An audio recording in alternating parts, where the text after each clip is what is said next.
Okay, loves, let's start right away with a moment of grounding, meditation, and then we'll chant a bit together and then we'll move into a sharing. And yes, I see also what you're writing, Serena. Okay, absolutely. Yes, I understand.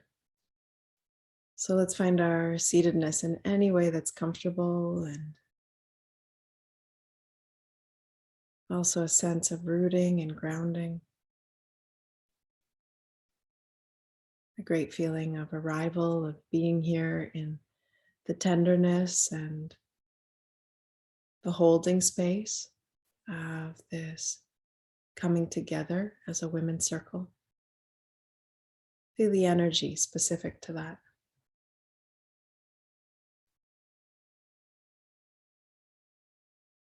We feel also the transitionary energy from whatever's come from the day and now arriving here.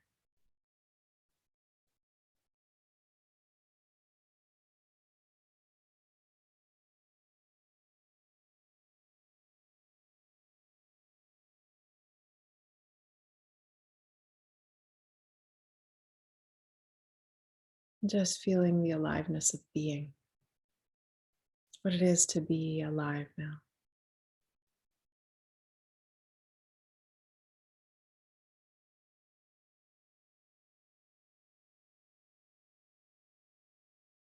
And very gently let the hands find their way into the heart center. Let them settle here. And let's come to chant the Shanti Pata, the peace prayer. So you can repeat after me. Om Sahana Vavatu. Sahana Bhunaktu. Saha Viryam Karavavahe.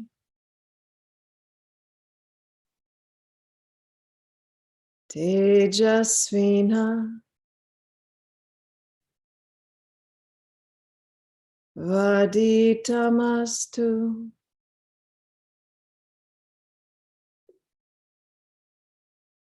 Ma Vidvi Shavahe.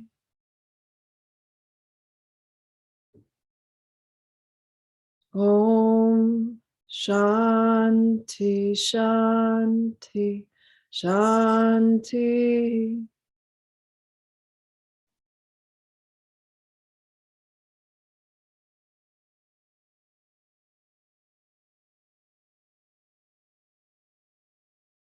And as the hands settle here at the heart, as this prayer asks, may we be in great harmony, great peacefulness, and attending to our own peace, attending to our own harmony that's felt here, even if there might be chaos or arisings from the day or in this life at this time, feeling the gem of peacefulness and settlement in the very core of our hearts.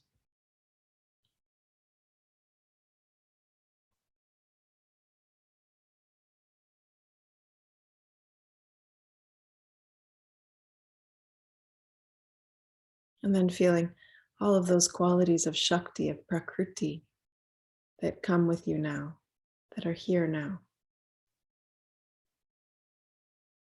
Feeling her aliveness now. And in that way, also just honoring the aspect of goddess of life that expresses through and as you now.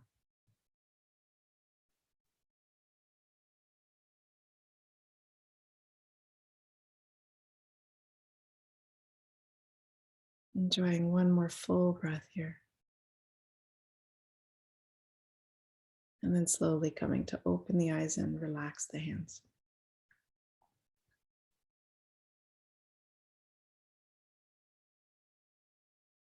Let's come directly, and some of you know this from other immersions that time together with you in, but let's come directly into dyads. We're going to take a time to be one-on-one with each other. And let's come to an inquiry, a question. And the question is the following, or the sharing is the following. The aspect of my womanhood So the aspect of my womanhood that I came to honor this week is the following. And just really sharing about an aspect that you saw, more about yourself that you came to recognize. And even if you didn't this week, now when you reflect, what's there? The aspect of my being as woman that I really come to deeply honor is the following, and sharing it with your sister. So I'm going to put us in breakout rooms of 2 participants per room. And even if you're not on video, you can share also on audio. Okay, we're going to take 6 minutes, so it'll be 3 minutes each way for each woman to share. Does that make sense to everyone? So a little thing is going to come up on your screen that says join breakout room. You'll join into it. And then when I'm closing the breakout rooms, you'll see something on your screen. Don't touch it, just leave it alone. And then it'll bring you back in 60 seconds. If you touch it and you say, okay, then what will happen is you're going to come right back into this room and leave your sisterhood. So it's just a warning that you have 60 more seconds. Okay, so we'll go for 6 minutes. Okay, see you soon.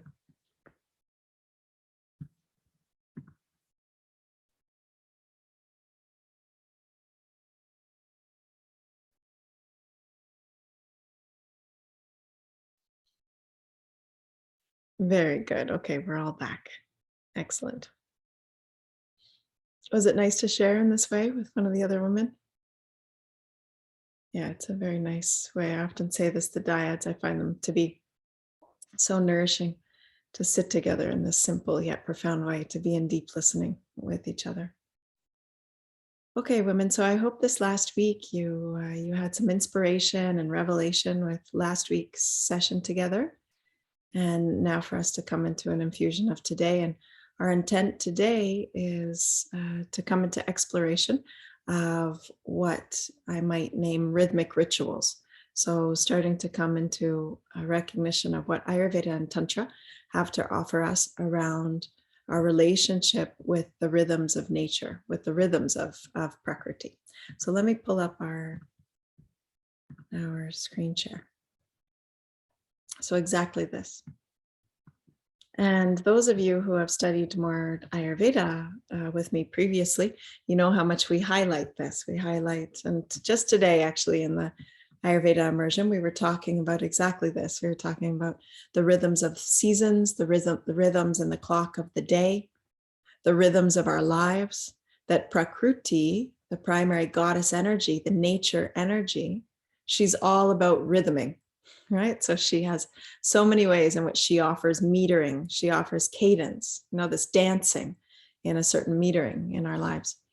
And so similarly for us as women, something beautiful that's offered in Ayurveda and Tantra is how we can come into the deepest alignment with that feminine energy through rhythmic rituals, through really aligning our rhythms. And we have a rhythm, obviously, that lives so clearly within us, that ties us especially to the lunar energy, to the moon, but of course we're tied both to the moon and the sun. And so we're going to look at that more together and talk about that more together. And this is what I might call true self-care. There's a lot of ideas out there about what self-care is, right? Like using my pore thing. And I saw one on Instagram today, like my, whatever that strip thing is called. Doing my self-care, right? All the different things that we do. Really sweet. I mean, all these beauty practices. And we're going to talk actually about the history of transfiguration and beautification and all of the beauty of that. But this true self-care is coming into alignment with the beingness, coming into alignment with nature. And there are so many ways in which Ayurveda and Tantra has to offer us around this. So when we think about women's Vedic rituals, they are often highlighted as partially in the solar and partially in the lunar, just as we spoke to last week with what imagery connected us with, or what symbology connected us with the understanding that the solar and the lunar lives in us as women, as men, as beings. Do you remember at all? Does anyone remember? Shalini's like, what you asking me? I can see her face. So this is what I was trying to refer to. Maybe my question wasn't so pointed, right? So this story and this understanding of Ardhanarishwara brings us into that contact and that remembrance that yes, as woman, as man, as beings on this planet, we have this relationship with the sun and the moon. the masculine, the feminine, the active and the receptive. So the masculine, the right side of the body especially, is the active, the masculine, the solar aspect. The left side of the body, as it's understood more so, is, and we can see it exactly here, is the feminine, the receptive, and also the more lunar part. But is it split like that? Like, do we walk around going like, can you see my more manly energy?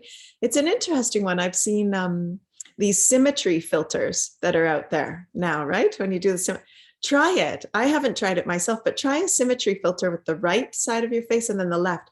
And you might see that if it's two right sides, let's see, maybe we do an experiment to see that. If it exudes more of the fiery energy of your being, more of the masculine energy of your being. And if you do the two left sides of your face, does it express more of this lunar energy of the feminine? I would be interested actually to see that, and also in our bodies. But nevertheless, the understanding is in the Vedic tradition that there are rituals, and Prakriti, all of nature, she plays out in this primary polarity. Now, she plays and dances in all of the diversity, as we expressed last week, right? All the diversity and multiplicity that we see. But the first thing that she offers is this duality of the solar and the lunar, the sun and the moon, the masculine and the feminine. And then we get a bunch of diversity that, that moves from that. So for us, deep alignment means also aligning to rituals and rhythms of the sun and the moon. It brings us into deep contact with not just our masculine aspect and not just our feminine aspect, but the totality of our being as women. And in today's culture and society, there is a lot more highlighting of solar ritualing, solar alignment. Even if you think about the 9-to-5 workday, what is it aligned to? Right? It's aligned to the idea of solar workforce or solar task force. We don't have many cultures that are aligned to a working rhythm that connects to the lunar rhythm that says, you know, when you're ovulating, you can come into work more. And, you know, you can use all that fertile energy. And when you're menstruating, you know, it's okay if you stay home. And in the luteal phase and then in the follicular phase, let's just see how your energy is waxing and waning. This would be an alignment that would really be recognizing half the population and the way in which we move and the way in which our energy contributes in creativity and in work. So even the solar ritualizing that I see in the world today is even a bit misconstrued as well. So how do we come into deep, pure contact with the solar and also with the lunar, but not leave out the lunar? And this is a huge reclaiming for a lot of us as women.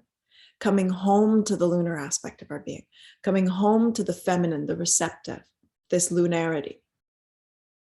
If I can offer it like that. So that's what we're going to look at today. So we can talk about what we might call a solar sadhana and a lunar sadhana. What does the word sadhana mean?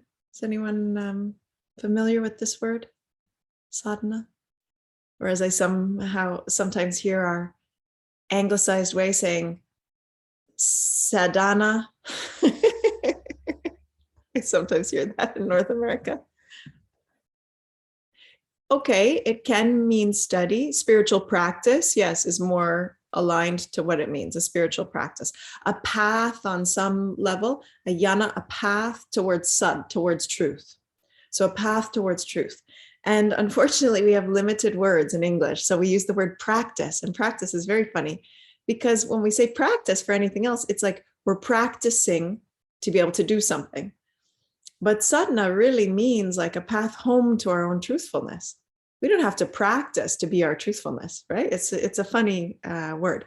But yes, a spiritual practice, a spiritual path. So we have sadhana can be your yoga practice. It can be your meditation. You know, there are various paths that, and I'm sure you have a multiplicity of them, various paths that bring us home to truth. And so in the Vedic tradition, there can be what we can delineate as solar sadhana and also as lunar sadhana, especially for our purposes in this time together.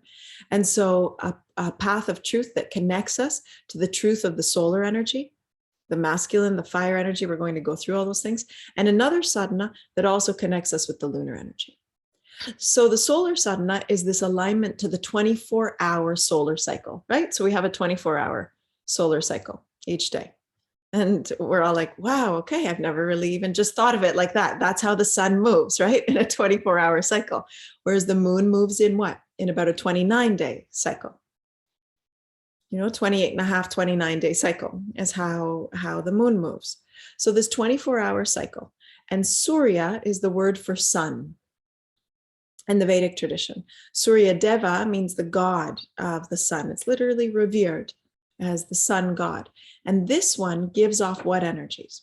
The masculine energy, the static energy. So, the stable, central energy. Effort also. So the energy, think of the sun, all of its shining rays. There's a certain effort, piercing nature to Surya, to the sun. Immunity, even if we think very physiologically, vitamin D, these are all kind of Surya offerings, right? So thinking of that more masculine energy, active, effortful, directional, purposeful, penetrating, right? It's the solar, is the penetrative force. And this is part of our being also, women. And I hope that from last week, when we started with this understanding of Ardhanarishwara, now we can have a reclaiming even of the solar energy.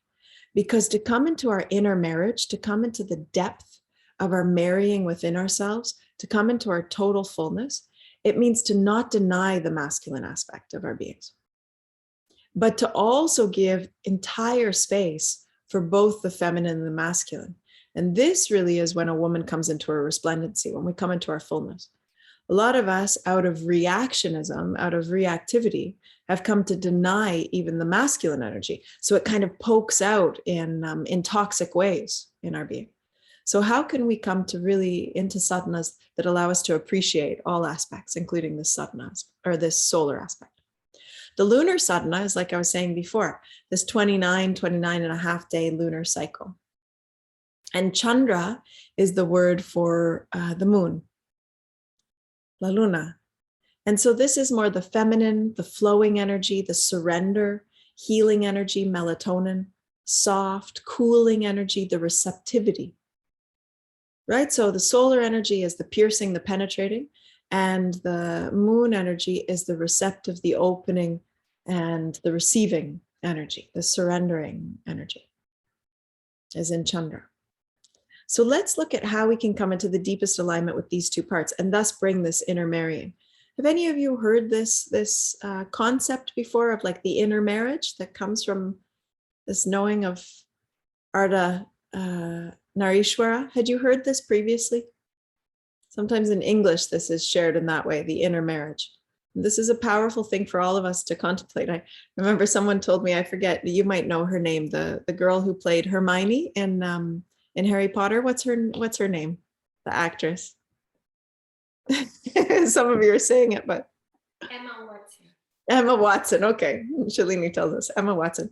So I heard that, I don't know which talk show it was on, but she said, no, I'm not marrying anyone. I'm self-partnering currently. I'm in my own self-partnership. And I thought this is very wisdomful, in her early 20s to say like, I'm in my own self-partnering. But there's something really true about this. To come into our own inner marriage doesn't mean we can't marry and come together in marriage with another. But what a completeness we come to life with if we have our own inner marriage, firstly. So the sadhana brings us to that. So solar sadhana. What is a solar sadhana then? And especially this is coming from Ayurveda, but we also find it in Tantra, but especially from Ayurveda. A solar sadhana is the one that connects us with that 24-hour, what we would call a dinacharya cycle. And we talked about this today in the Ayurveda immersion, which a couple of you were in. So dinacharya means daily routine, and ratricharya means nightly routine. And so in Ayurveda, we have a highlighting of the importance of our day routine and our daily clock, as well as our nightly routine. And in this immersion, we don't have enough time because I take about, somewhere between 7 to 9 hours to go over dinacharya in the other course. We don't have time to go over the full spectrum of it, but there are some small gifts from dinacharya awareness that can be very powerful for us to come into this alignment with the sun energy, to find harmony with it. And one of the most powerful aspects of what is offered in the original Ayurvedic texts and scriptures around dinacharya, around daily routine, is the first one that's written here. to wake up with the sun, to be bothered enough, to have enough reverence, to have enough honoring that we say, yes, okay, sun, you're coming out. I'm also coming out. Let's come out. We're going to join the party. You might be a little bit fashionably late, but besides that, you're like, I meet you. I'm reliable to meeting you on time. In the Vedic tradition, there's an understanding that at the moment of sunrise, so this Inodaya, when sunrise comes, there's a boon of energy. So when sunrise happens, there's a flash of energy to that place on the planet and on the earth where the sun is cresting and where the sun is offering. So when we wake up at that time, it's like we're able to really receive the deepest gift of immunity, of alignment, of these piercing energies of sunlight, of our masculine energy as well, and really to come in correspondence also with our circadian rhythms. So waking up at the sun, and especially what's called Brahma Muhurta. Brahma means creation and Muhurta means timing. So what this means is it means the time of creation. And Brahma Muhurta is an hour and a half before sunrise. Don't hate me. Don't hate me. Whenever I see it, like people are like, you already said sun, wake up with the sun, not before the sun. But Brahma Muhurta means that time when all of creation is waking up, which means that time before the sunrise, about an hour and a half before. So this is the time when all of creation starts to sing its song. I don't know about all of you, but the last few days with the spring energy, my goodness, the bird song in the morning by 4:30 in the morning, it's like such a striking offering.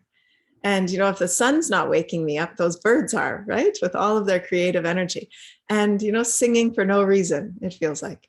So similarly for us, this is a powerful sadhana. And that's why there's books written about it now, the 5 a.m. club and all these things that are really leaning from and taking and borrowing from Ayurveda and many of the original traditions, the indigenous traditions, all spoke about the power of aligning to sunlight, of aligning to those early cresting moments of the creative energy of the sun. And women, I have to say, this one will change your life. If we start to wake up at this time, even if the first, couple of weeks, it's like, I hate the alarm clock and I hate Tiffany and I hate Ayurveda.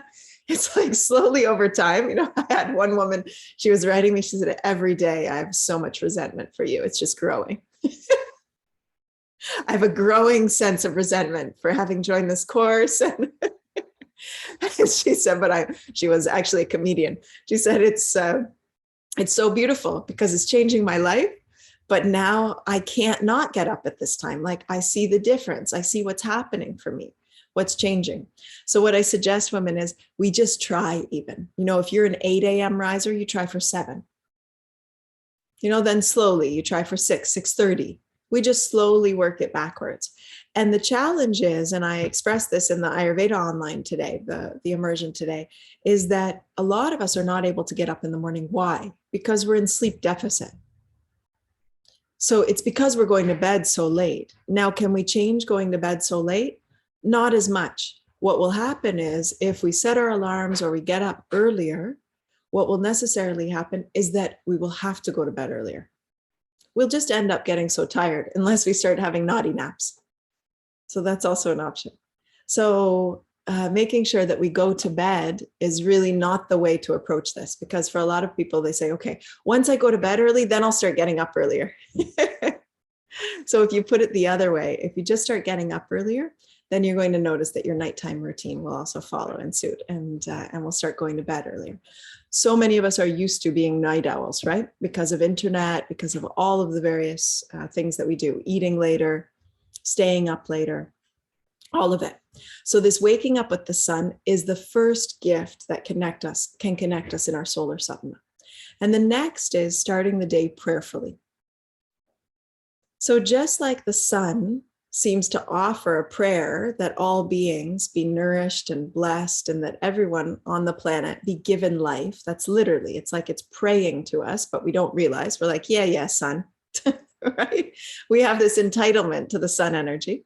In the same way, our starting of the day with a prayer, or if prayer is a hefty word for you, an intention, a blessing, an affirmation, Some kind of sankalpa, intentionality, is very important to grow with the sunlight energy. What do I give to this 24-hour cycle? How do I come to these 24 hours? Because I could be dead in 3, I could be dead in 1 day. So what do I offer in the light of my being, in the light of this day? What's the prayer for how I am on this planet? Again, life-changing, just to come in this way. This is very different than the alignment, but let me call it, alignment, really misalignment to the sun, which most of us experience, which is what?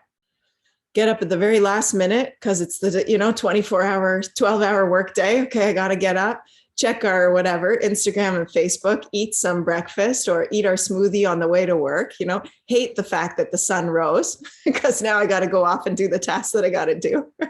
I'm exaggerating the case, but a lot of us, this is our misalignment, right? It's like I have to be aligned to the 24-hour day. That's how the world works. But what would it mean to realign? To reclaim our alignment, to say like, okay, I want to be appreciative of the days. And that's what Dinacharya brings us into. It brings us into this daily routine is really a consideration and an appreciation for the day we're given. Like, okay, I was given another day to be alive. Really? Like, who am I to be so entitled to another precious day, another offering of life today? So true Dinacharya is not the rituals that we do, but it's the consciousness of appreciation. The consciousness of thankfulness for our days, thankfulness for this day that we're given. So starting with the waking up with the sun, having the prayer for the day, and then moving to what in Ayurveda we call these morning rituals. There are various practices and rituals that help to do what? What is the intention of them? And this is very important because, again, it can become a little bit superficial from this perspective of only thinking of them as how am I going to, use my wand or my gua sha or whatever it is, so my skin looks better and my facial serum goes deeper, right? It does work like that. It's true. Julie's laughing, the esthetician in her is like, yep. Right? So we can meet it with that, or I'm going to put this lovely body oil on because then my skin will be more supple, right? Absolutely. But I think the laughter also comes because Ayurveda has a deeper intent than that. Every one of these rituals intends to do what? It intends to clean and clear out the past and bring us to the present moment. It intends to, as I've written here, to awaken and align all 5 senses. So in Ayurveda, there is a huge focus upon the health of the 5 senses. Why? Because the 5 senses are the gateways to the 5 elemental energies. And many of you, we've gone over this before, but I think I could say it again and again because we need to be reminded. The 5 senses are the 5 gateways to our knowing that we're not separate from life, knowing that we're Prakriti, knowing our intimate relationship with life. So, for example, according to the Vedas, our sense of smell connects us to the earth element. Our sense of taste connects us to the water element. Our sense of sight connects us to the fire element. Touch, being touched, it connects us, or touching connects us to the air element. And lastly, listening, hearing, connects us to the ether element, to space. When these have leftovers from yesterday or from 10 years ago or 20 years ago, how awake are we to the new day we've been presented? That's why a lot of us get up and also need to do what? Grab our coffee, get stimulated in some way, or our double. I don't know these things in the drive-through, right? Have, whatever kinds of things we need to get a jolt. And then the neurotransmitters need more and more and more and more because we feel more and more groggy and bogged down. This is, according to Ayurveda, a bogging down of the 5 senses. So what Ayurveda offers in Dinacharya, in the daily routine, is to start and end the day also with daily routine and also with nightly routine, with rituals that wake us up to presence. So the prayer for the day, the waking up at this time, it's already a presence-based practice. But then from there, we start to clear the 5 senses. And there are various rituals. How many of you have heard of tongue scraping before? Well, some of you practice it regularly, but has everybody heard of this before? So tongue scraping is one of the most simple ones and where the Dinacharya rituals begin. What I'm going to do for all of you is I will send you off of the Rasa Ayurveda website, we have, as is outlined in the Ashtanga Hridayam in one of the original Ayurvedic texts, the whole morning routine with 20 different things to be done. And many people say, that's not morning anymore, Tiffany. That's like, 1 in the afternoon, I'm finally finished these things. But let me pull it up so I can show you right now what it is that we're speaking about, so you can go over it yourself as well. Look at this. God, websites trying to sell you things, hey? Okay, so come in here. Here we go. So on the website, and here's Lisa, beautiful Lisa, and it's got a whole list of how it was outlined and how it is outlined in Ayurveda that we come into this daily routine. So scraping our tongue, a specific way of cleaning our teeth. And you'll see that there are links for various things. And on those, it's not only the product. So there's a copper tongue scraper here. But if you scroll down, you see cute little videos with my dear friends, Jody and Valentina, and also Audrey. Very sweet to see the three of them. It's interesting to note right now, most of you probably think this is her daughter and not Valentina, and it's the other way around, actually. Audrey is not her daughter and Valentina is. Well, this is how life moves. So they just yesterday had a baby boy also, actually. So there's little videos like this, which was so sweet. We didn't intend in that video to have the girls. And then the girls asked, we want to join. We do tongue scraping every day. Tiffany, I said, okay. You come in the video also. So if you go through this, you'll see all the gifts of how the 5 senses are cleared and enlivened to the day. This is true self-care, because then you walk out of your bathroom or you walk out of your morning practices, literally fresh to ingest a new day, a new being. There's a freshness, a newness. It's like a letting go of the holding of the past. Oil pulling, gandusha, cleaning the eyes, clearing the nose. How many of you have heard of neti before? Using this neti pot to clean the nose. Have you heard of that before? Yeah, all of you, it seems to have. Nasal drops, drinking water in the morning, just simply hydrating. I mean, how much is there out there, women, about hydrating? Like hydrate, hydrate, hydrate. Ayurveda was always offering this, right? To drink water, to poop, evacuate. I had one woman who was who joined this course, and she's a flight attendant. And she said, Tiffany, you need to change that to elimination. Because when I read evacuation, I'm like, oh, everybody evacuate.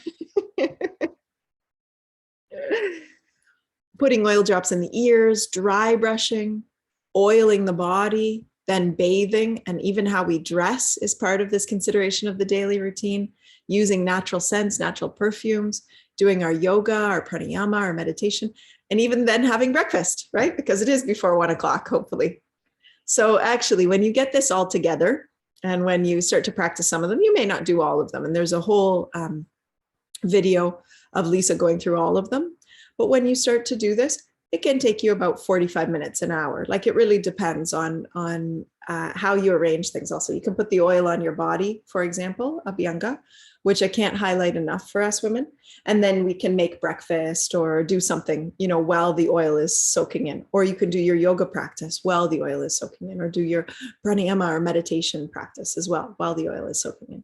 But I'm going to send that to you because this is the beautiful offering from Ayurveda of solar sadhana.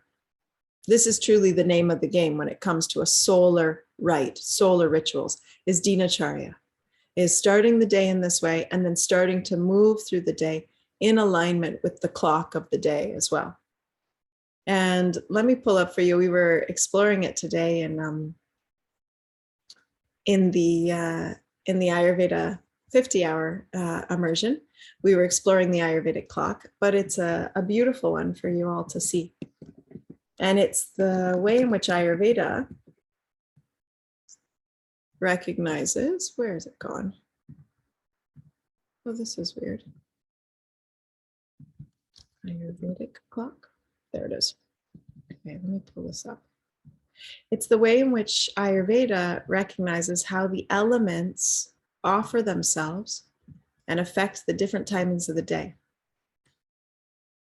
So this is dinacharya, ultimately. A day routine follows in alignment with these timings of the day. And now all of you look and you're like, wow, that's a lot of things to do in the day. But it's more about choosing where our activities sit along with the energies of the day.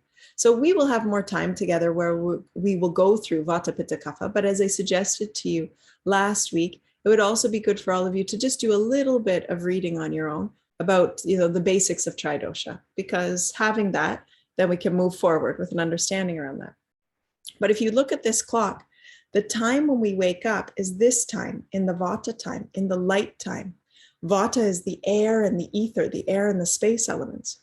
So this is where Brahma Muhurta, where the time of creation is. Light sleep, elimination begins, meditate, visualize, create, all of that before dawn. And then as dawn happens, we move into exercise and eating lightly and eliminating fully and preparing for the day, gathering our energy. We can even, as it starts to move here, we can start to have, then as we move to the Pitta energy, which is more of the fire energy. So at the beginning of the day here, we have this earth and water energy. Then we move into the fire energy. We plan and organize and we start to take action. And we have our biggest meal. So according to Ayurveda, a true solar sadhana is that we align to the sun. And again, the sun is the strongest when? In midday, right? So the sun in our bellies also reflects with that. So the best time for us to have our heaviest, biggest meal is when? Lunchtime. All traditional cultures have always done this, right? But when do we, the majority of us, have our biggest meal? Right? We always have it at the end of the day. So coming home to this is like, oh, it's coming home to a whole heap of harmony with Prakriti, a bunch of harmony with nature herself. And you'll notice a lot of things that will change, especially hormonally for us as women in the endocrine system. When we align more to Dinacharya, when we start to align, a lot of women think it's just about our lunar cycle, just about our menstrual cycle, the moon cycle, but it's also the solar cycle. When our circadian rhythms are aligned, when our daily schedule is aligned, we also start to notice that hormonally and our nervous system, they start to find their arrangement, find their alignment. So the heaviest meal. And then after that, we move into the Vata time, which we have the highest metabolism. Then it's good for a bit of movement, some communication, socialize, last meal. This is a lighter time. So as I was saying today in the Ayurveda immersion, this is not the time to be working heavily, actually. Work can sort of find its own conclusion into this space. And then we move to this time where there's more of a spaciousness, because Vata, again, is the air and ether. And then it moves back after dusk, back into a Kapha energy, earth and water. And now we assimilate and slow down and prepare for sleep and go within. And how many of us do that? How many of us actually go within by 10 p.m.? Ayurveda offers that, especially if we're going to wake up for Brahma Muhurta, we need to go to sleep at this time. And that Kapha energy, the earth and the water energy, it's beautifully dense. So it welcomes us, even if we don't have a waterbed, it welcomes us into that kind of raft towards our sleep, right? Remember waterbeds? What happened to them? I think people discovered how bad they were for their backs and sloshy and uncomfortable, right? Does anyone still have a waterbed or know where one exists? What a funny trend that was for some time. So a lot of us deny this time. And what do? We go into that time before we go to sleep, right? But this time is a Pitta time as well. So just like this time was about taking action and digesting, this time is also about that, but not externally taking action. That internally, while you're sleeping, the actions of digestion and the fiery metabolizing and transmuting and transforming all need to happen within your being. But if we're not sleeping, what happens? We burn the clock, literally. So we're just ongoingly burning ourselves, not having a time for assimilation. So this is when deep sleep, deep assimilation and transformation need to happen, dreams in more color, and subconscious action. So we really need that Pitta time of night to be a time when we're sleeping, so all of that can happen. So this solar sadhana is really also this. It's those rituals that we do each day, but it's also aligning ourselves deeply to this clock.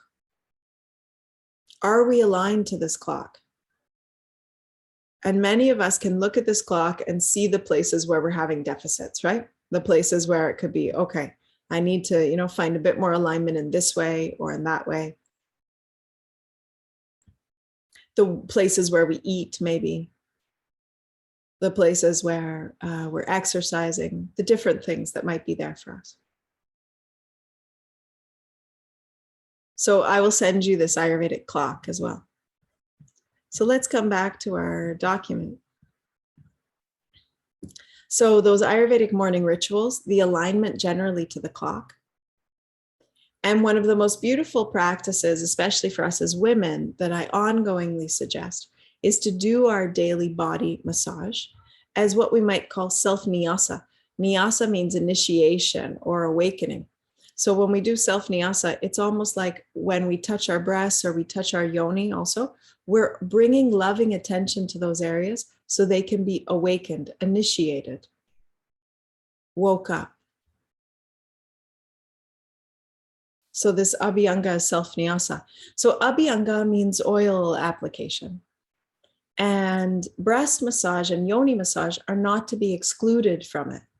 So a lot of times when people come to do their full body abhyanga, which we say is long strokes on the limbs and then round strokes on the rest of the body, we somehow think of these areas as taboo.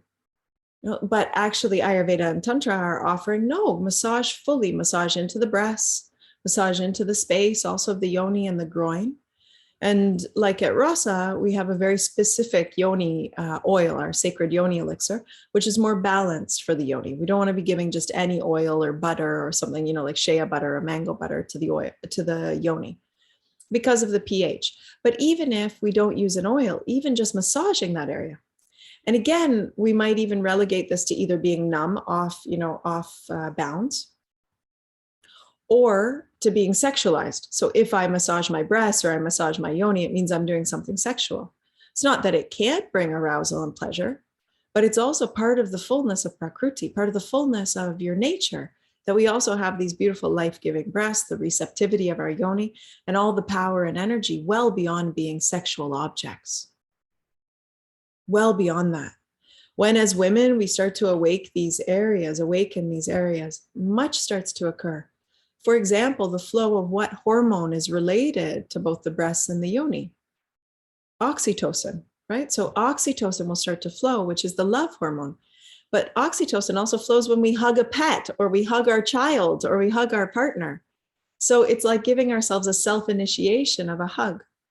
Just abhyanga on the whole body can awaken this, but especially the breasts and the yoni. These are areas as women that we really need to attend to bring loving care to bring loving presence to. And they can change so much within our being.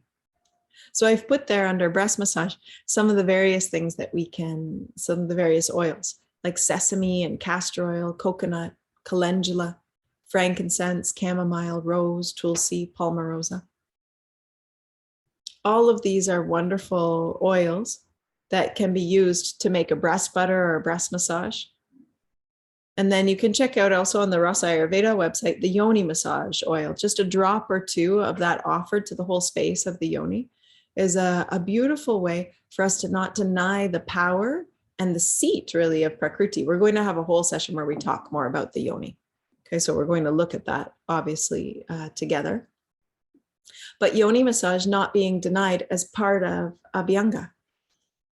And I'll often say, like, we put all the oils and the creams and the gua sha and we do all these things up here. And what about there or here? Recently, I saw at I think the detox market or something, they had breast masks. I didn't know, just like you can buy these face masks, you can also buy breast masks. Has anyone seen this? So that, you peel open the package, you put these things on your breasts also with whatever they've got, green tea and aloe vera, right? All these different herbs and offerings. So now there is some awareness of doing these things. But in Ayurveda, this was always part of women's ritual also in our daily routine to give ourselves an oil massage and to include those areas. And the way in which it's done in Ayurveda is we oil the body with warm oil, and then we let it sit for at least a half an hour before we shower. So this is actually done before showering. And then when we shower, the oil both drives deeper into the tissues because of the warmth of the shower, but it also means that when we have that oil on our body, the water doesn't wick away the moisture. So oil is self-cleaning, or it helps clean the body, actually. That's why most soaps have oils in them. So it's cleaning, but it also protects. And we end up, when you come out of the shower, you might just pat yourself dry and still have some of this moisturizer on the body. So this is how traditional Abhyanga is actually done in Ayurveda, not just as a moisturizer afterwards. It's actually done before to both purify and protect as well. Let me stop here and see if there's questions thus far around the solar sadhana. See if things are arising. If anyone has a question, you can come on off mute if you feel you do, or if there's anything you want to ask or add. Is there anything that's coming up for anyone right now? Okay, then let's just take a 5-minute break. Okay, we'll take a little 5-minute stretch break, and then we'll come back at 7 after. 8 after now, because it just turned to be 8:03. Okay, so we'll see each other at 8 after. Enjoy your break.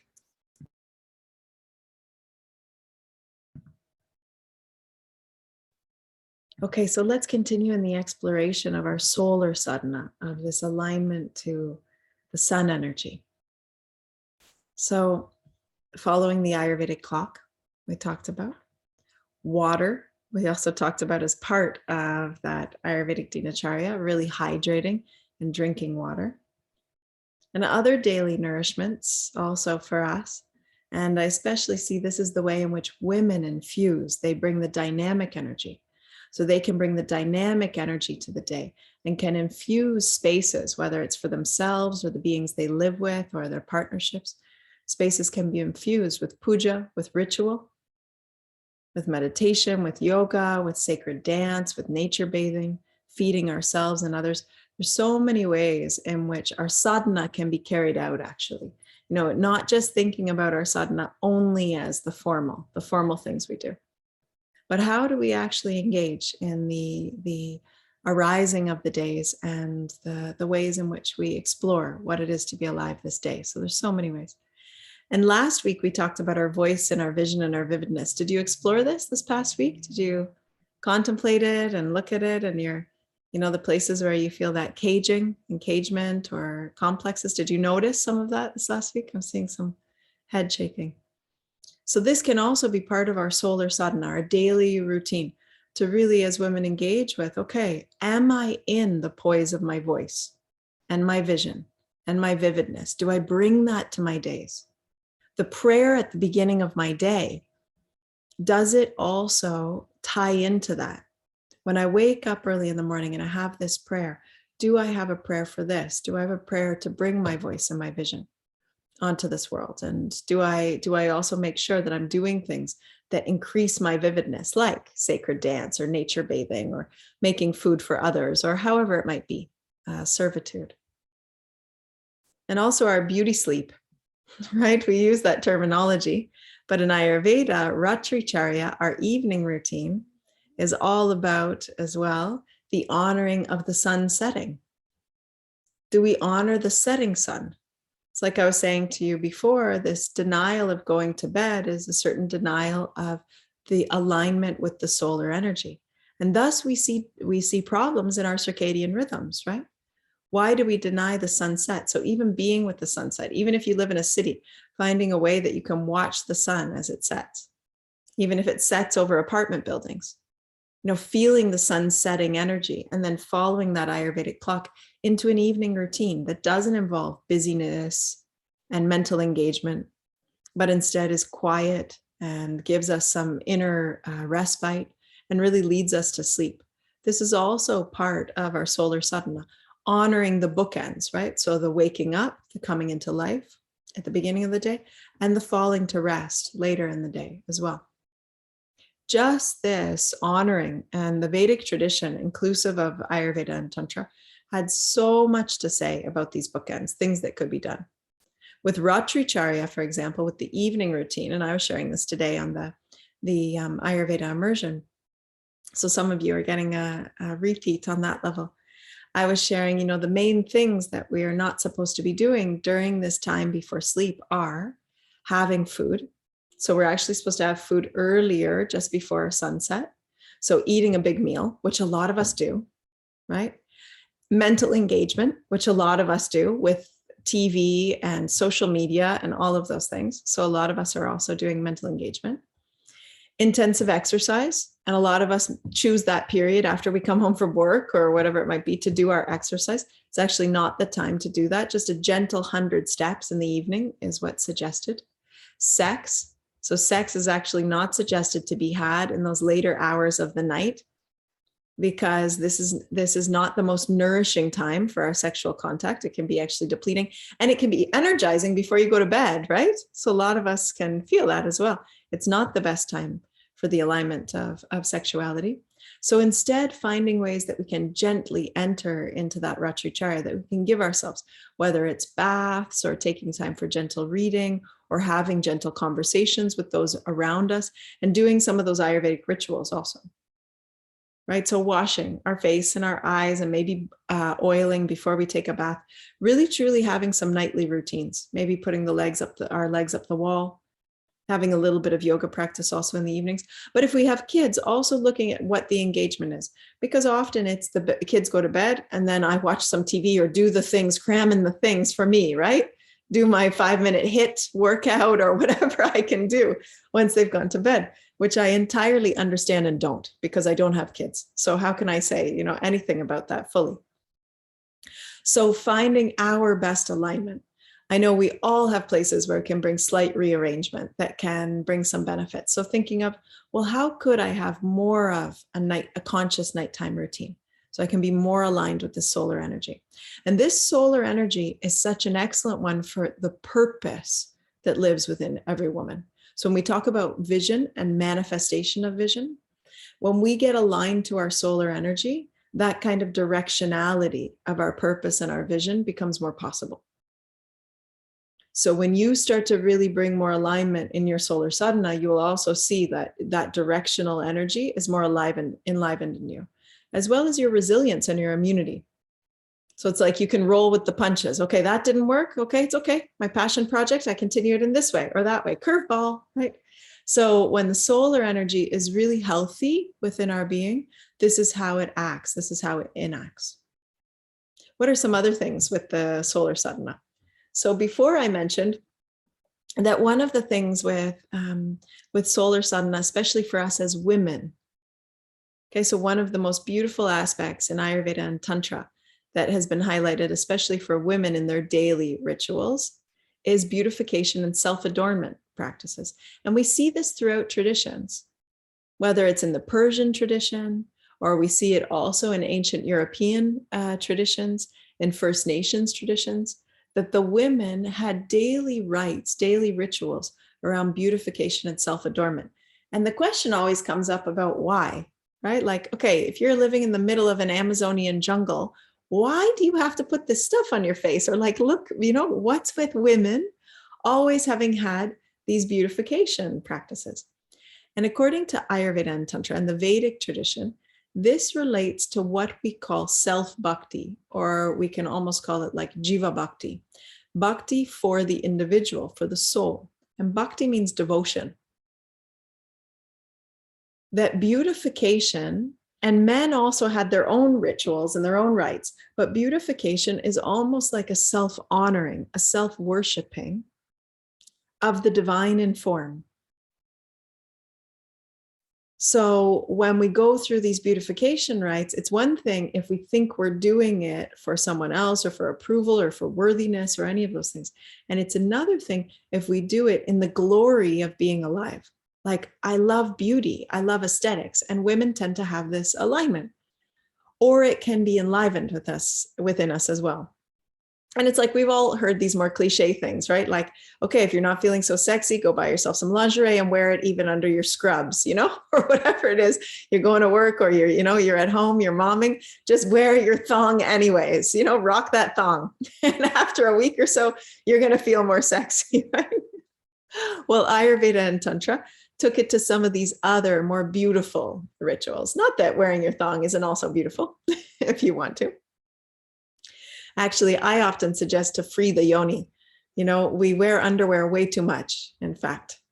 So, if we can wear looser or cotton underwear or not wear underwear, a lot of your husbands or partners will be very appreciative for me now the next time you're wearing a skirt, right? But of course, there's ovulation and discharge and menstruation. And of course, we need to wear panties sometimes. But a lot of times what's happening to the yoni is a lot of stifling because of the things that we use there. So some of these beautification and self-adornment practices that come from Ayurveda really are about celebrating beauty, celebrating Prakriti, celebrating the goddess in form. When I first lived in this tantric community, which I lived for many years, I remember when I first arrived, and many of the women every day would wear various things that were very beautifying. And I thought, what is this? Like, what is this thing that's happening?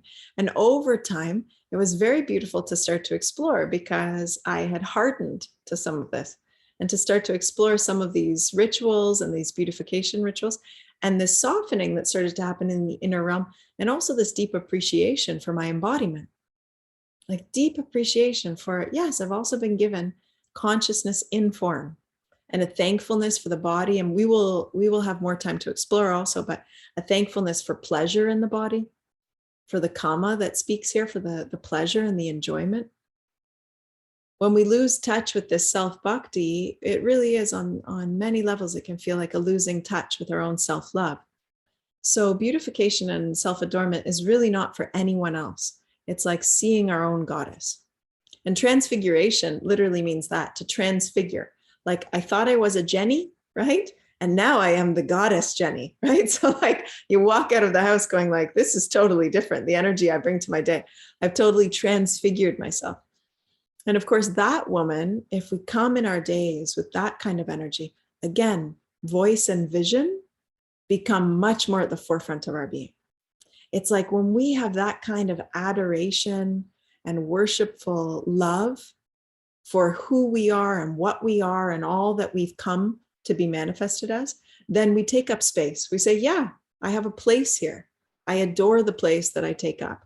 And there's a rightful place for my vision and my voice and my vividness in this world as well. So there's so many beautiful aspects about this beautification and self-adornment that can be part of our daily routine, can be part of our solar sadhana. So for example, skin and hair rituals. So making face masks and hair masks. I'm going to share with you in the email some of these as well. Okay, so different ideas that we can use. How many of you make or buy things like hair masks? Any of you do that? Some of you are saying yes. Michelle, with her glorious, lustrous hair, is like, I do hair masks, everybody, as though we guessed that she didn't. Right? So, and face masks, any of you making face masks? Yes, Julie, saying she does. Yeah, and sometimes you can make, especially when we're busy, mamas and mamas, we can make one that works for both. That can work on our face and can also work in our hair as well. It can be less complex than we think. When I make it, I often make a larger portion of it, and then I let the ladies in my life know. So I say, okay, it's Sunday, I've made a hair mask, I've made a face mask, there's a Tupperware of it in the fridge, and you can come by, the next couple of days and grab some if you want. And then, it tends to be reciprocated at times as well. So we make them for each other. And then it's a wonderful way of also adorning and also adoring the women around us. And then it's also fun sometimes to do them together, right? And look ridiculous. Like, I often do this one that has greens in it because of the heat in my skin. So for example, our Pitta Uptan at Rasa Ayurveda, it has a greenish color. So you all look like Teenage Mutant Ninja Turtles wearing your green mask. So skin rituals and hair rituals. Uptan washes, as I just mentioned now. So uptans were the traditional way using powdered flowers and legumes and herbs to wash the body. This wasn't just in Ayurveda, but actually in other traditions, like I was saying, in Persian traditions. I've seen this also from some friends in Turkey, for example, using powdered chickpea flour as well, or using rose petals along with. We sell uptans at Rasa Ayurveda, but there's also lots of recipes out there for how to make your own uptan as a beautiful way to wash the body using these natural powders. Imagine when we start doing these things, we just naturally start feeling more and more a love for this embodiment, a love for the day that we have ahead of us. And maybe it sounds like a lot, like you're not going to do all these things every day. but it gives us some ideas of things we can do. Or even if we have, as if we're busy mamas of younger kids, we have a ritual day for us once a week or once a month for ourselves. Ritual baths and steams, what we call swedana in Ayurveda. So when I was spending more time in Pune, in India, in Maharashtra, we used to go to this one Ayurvedic center because they would always make this coconut milk bath with ashwagandha and rose petals. And it was in this beautiful copper tub. And I mean, the glorious ritual of it. So women, why not? We can do this for ourselves also. Okay. It might be a little bit, we don't have the copper tub but I remember the first time I entered it, I felt like I have truly incarnated as a goddess on this planet. This is what has happened. God has finally seen me, right? So there is true recognition. These kinds of beautiful rituals are ways to honor ourselves and honor our life force. So ritual baths and steams. And I was reading some years ago, some of the beautiful ritual baths and steams also that have been done in the ancient European traditions. Like I often used to teach in Budapest and spend a lot of time in Budapest each fall. And just under the city in Budapest, they have 8 different hot springs. So they have like all these different thermal baths throughout the whole city. Any of you been to Budapest before? It's a beautiful, I really enjoy Hungary and Budapest. And they have all of these rituals around baths and steams and these ancient rituals. And it's beautiful to see women, especially in the women's ones, coming together. Like it ain't no thing, they all get together and you can see they regularly see each other at the baths. A lot of us in North America have lost these kinds of cultural traditions in the export, right? Like that we're globalized. Canada, for example, being so multicultural, we don't have as much of this embedding of ancestral medicinal traditions. So ritual baths and steams we see throughout the world. I also remember in Morocco, receiving it was like the Moroccan version of hammam, these Turkish kind of ritual steams. And the ladies would scrub you. And then they'd say, oh, I'm getting a lot of skin today. And you'd be like, oh, this is disgusting. I'm so sorry. And afterwards, though, how polished and clear. And again, so beautiful. A bunch of naked women in the space together, just really enjoying this time of self-love and self-nourishment and nurturance. So ritual baths and steams. Face and body oils, whether we're making our own or we're buying them and we're using these. It's a glorious way, again, to nourish ourselves, to give to ourselves. Hair rituals. So as we said before, oils and masks and wash and smoke. The first time I learned Ayurvedic beautification rituals, I was just amazed. It was like, now is our 12-step facial ritual and our 18-part hair rituals. I was like, who has time for these things? But it's amazing the things that they've discovered. So for example, in Ayurveda, there's a hair smoking. So Dhumapana. Shalini, have you done this before? Has your family ever done this? Or yeah, you've done this? You see, for many of us, it's like, what? You smoke your hair? Like many of us have never heard of this or done this before.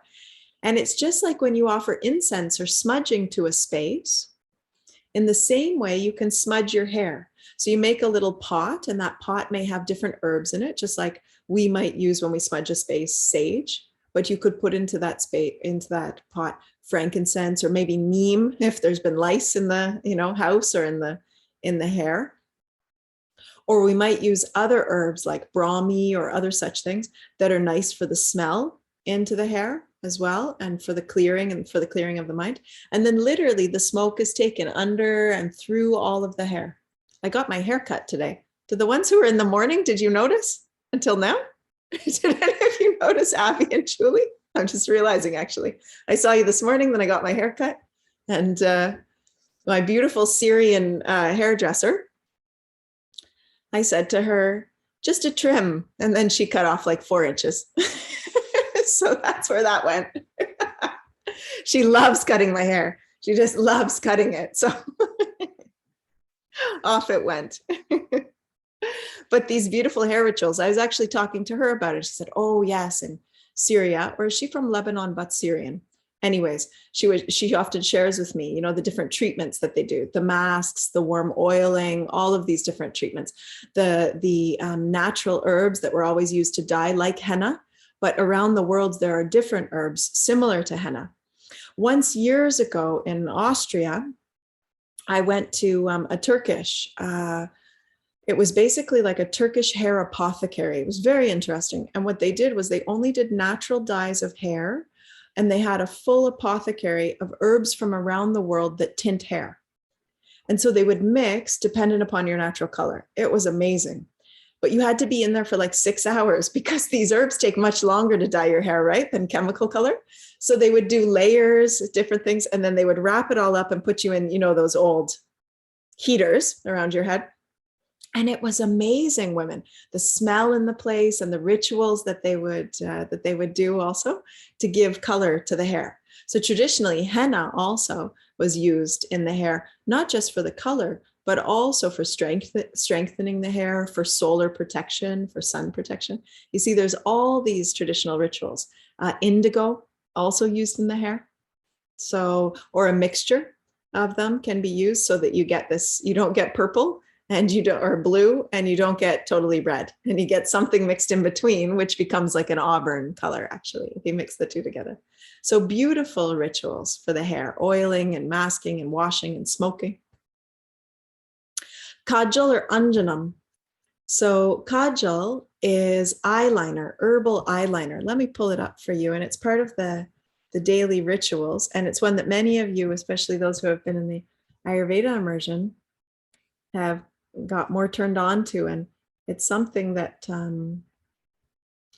that I really, really love myself for the protection of the eyes. It's a beautiful beautification, but really what it's for is to protect the eyes and also to moisturize the eyes and to keep out pollutants in the day. So it's like a black ash that's been mixed with oils and different herbs that helps to clear the eyes. And you especially put it on the inner line of the eyes, and then it's blinked in throughout the day. And it gives this kind of smoky eye look, actually. It's that traditional liner.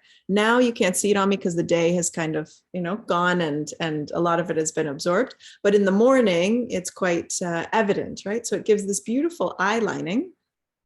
And a lot of times we think that this beautiful kind of smoky eye look was only for beautification, but it also had a medicinal benefit for protection, for solar protection, for pollution protection. And you can even make your own kajal. So you can make your own kajal or your own anjanam. These eye serums, basically, is what they are. Rose water and sacred perfumes. So rose water has been used around the world daily by men and women. What I find unfortunate is that, if you go to, especially, for example, the Middle East, or even India as well, men have their own rituals of beautification and self-adornment. They have their own caretaking rituals. Like, I don't know how many of you have been or seen like Turkish barber shops. They really have rituals where they're like using certain cologne and where they're waxing those nostrils, and they're really taking care, of the hairline, and they do face masks for men, and they have their own rituals as well. So when I say, these beautification rituals, it can be for men, but women were more the caretakers of this. And using rose water, of course, it can, it has more of a floral scent, but it could be for anyone. But rose water is a wonderful one that can be used daily, not just as a toner, for example, or a coolant for the skin, but it's also an excellent one for aurically, if I can say it in that way, that it clears one's aura. The rose has such a high vibration that it also clears and sets the tone for the day. Or I'll even suggest to some women to keep it in their purse. So, if you need freshness in the day, or you've been working and then you feel your energy getting a bit bogged down, using a bit of rose water is just a wonderful way to freshen things. It's a wonderful daily solar sadhana that we can use that can refresh throughout the day. Sacred perfumes, what were traditionally called attars, are these sacred perfumes. And these attars could be made from various, basically like essential oils, but in the carrier of another oil, usually a more viscose oil. So for example, if it's in the carrier of a sandalwood, or if it's sandalwood in the carrier of like jojoba or sesame oil or something like that. These sacred perfumes were always made in beautiful ways, distilled in beautiful ways. And then women throughout the ages have used these perfumes. Why? from natural aromatherapy to connect to certain energies, to awaken and connect to certain plant life, because that too is Prakriti. Every plant has her energy. Lavender makes us feel one way, lime makes us feel another way, patchouli makes us feel another way. So when you use these sacred perfumes, whether we call them attars or today we call them roll-ons or whatever they might be, right? Like with essential oils, we're creating a certain energy within our being and within our system. So using sacred perfumes is also a beautiful part of solar sadhana. And even bindis and tilak. I didn't wear one tonight. I wore it last week. I used to wear a bindi pretty much every single day. Shalini, do you have a bindi on? Do you have a bindi? No, today no. So, but everybody knows what we mean, right? So the bindi is or tilak could be either a small sticker. So it could be a gemstone, or it could be a small red bindi, or a tilak is when you actually put kumkum or you put vibhuti, when you put a sacred ash or a sacred flower into this area. And really the idea is at the beginning of the day that I look from my third eye. I don't just look from these eyes, but I see from my higher insightful mind. In more contemporary sharings about the bindi or the tilak, they often say you wear this because you're married. It's just not the truth of what the bindi and the tilak. Shalini's laughing so much. Like as a marker of being married, you know? It's amazing. So young women can wear this. It's a beautiful self-bhakti ritual. Like I see with my third eye, I see with the goddess's eye. I see with this blessing from this place. And usually we give ourselves tilak, or we're given tilak by another after we do a puja, like after we do some adoration of a god or a goddess in the home. And then we might take our tilak as well as we're coming to that space. Like, may I move from that as well. So even those, they're beautiful beautification rituals, but all of this has intent. It always has beautiful intent of how we're engaging in our days. And I've just given you a lot of different examples, but you might choose 3 of these things, that we've gone through in the solar sadhana and say, just those 3 are going to bring more magic and alignment and intention to my day. And then, once in a while, you might say, hey, I'm going to try that hair smoking. Please, no one light themselves on fire. I'm going to try that hair smoking that Tiffany mentioned, with my frankincense. And the whole house is going to be like, what are you doing, Mom? Right? I'm going to try that kajal thing. And then, on our white, some of us are very white skin. We have black, raccoon eyes. So trying out these different rituals, whether it's from this or also right from the beginning, what we talked about. Waking up with the sun, the prayer, these rituals, the Ayurvedic morning rituals, abhyanga of breast massage and yoni massage. And then all of these beautification and self-adornment. And I've put a whole list of beautiful Ayurvedic herbs that have been used throughout the ages, especially in many of these beautification rituals. Sesame oil and neem and tulsi, turmeric and sandalwood, saffron, amla. So amla or amalaki is excellent for vitamin C infusion when we talk about collagen boosting. Bringaraj is an excellent one that we use in oils for the hair. So to bring deepening, strengthening, and darkening of the hair. Amla is doubled. So there's amalaki again. Brahmi. Brahmi is often used for the skin, and it's also used for cognitive health, but we use it a lot in hair oils as well. Henna, indigo. Tulsi is holy basil. So Tulsi is even, it's so revered as a beautifully auspicious plant, and the way it can clear spaces. So using Tulsi even in the hair smoke, or using a Tulsi attar, a Tulsi oil on the body, can be so wonderfully aligning to this holy aspect of basil. Neem is a great purifier, antimicrobial, antiparasitic. So neem can be used on the skin, for example, or on the hair if we're dealing with psoriasis, or we're dealing with lice, or on the skin. It can be used if we're dealing with acne or other kind of dermatological conditions. We can use neem or brahmi. See, there's so many different beauty herbs, and this is just from Ayurveda. Of course, we can come with the Ayurvedic principles, but apply Western herbs. So in our Western herbs, we can use many of the things we're offered here, like calendula, for example, lavender, for example. These are wonderful ones. Rose, right? Some of the ones I mentioned before that are wonderful ones we can use in our Western herbalism.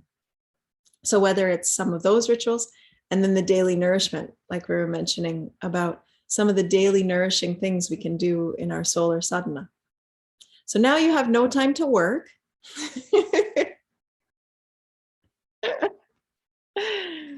But really, these are some beautiful ticklings. That's my hope, right? To just be aware of some of these various ways that, again, we can reclaim our relationship with our days. And as women, we can start to joyfully really enjoy our days, enjoy the blessing of our days. Does anyone have any questions about the solar sadhana? Anything that's coming up for you? That's there.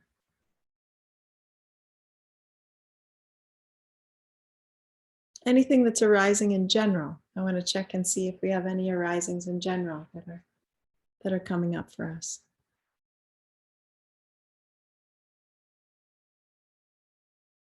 Questions about any of these things or comments? I want to share something. Yes, Shalini, please. I feel like when I'm indulging, like in these beautifications, like just pampering myself, I just forget to do inner work. Like, just gets very physical, and I'm not reflective of like how I behave. Not behave is not the right. I am not able to express, but like I forget about how I need to be more calm at the inner center of my heart and like want to do like inner practices. It just get very physical for me. That's just what I have Yes. observed for myself. Yes. Thank So, you. like, how do you still do it, but like also coming from a place of consciousness?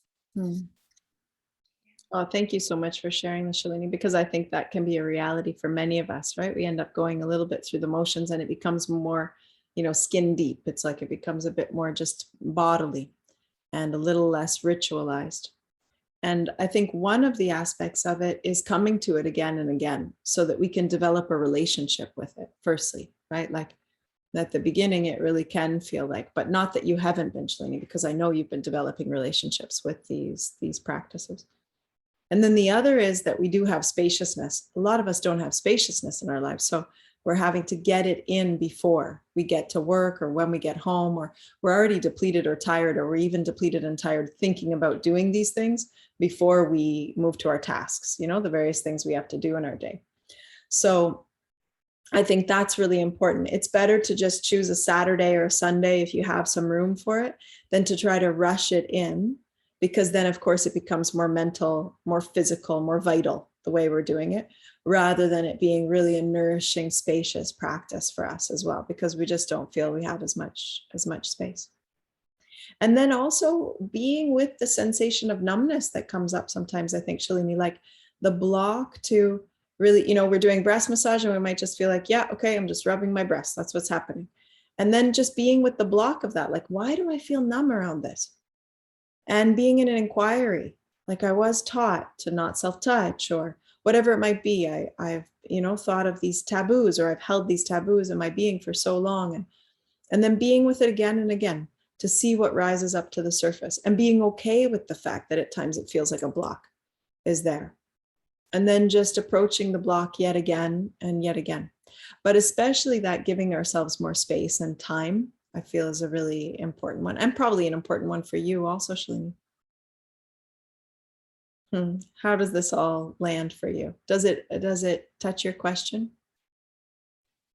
Yes, as you were talking about it, I'm like thinking like, yes, it's more of like, yes, you're like, it's a caging also in Yeah. some ways. Like, yes, you need to you need to build a relationship for Yes. you to let it go, or Yes. like to free the thoughts that you have been holding. Yes. Thank you. Thank you. Thank you, love. Thank you for sharing that also, because I think it applies to and for a lot of us. Other questions?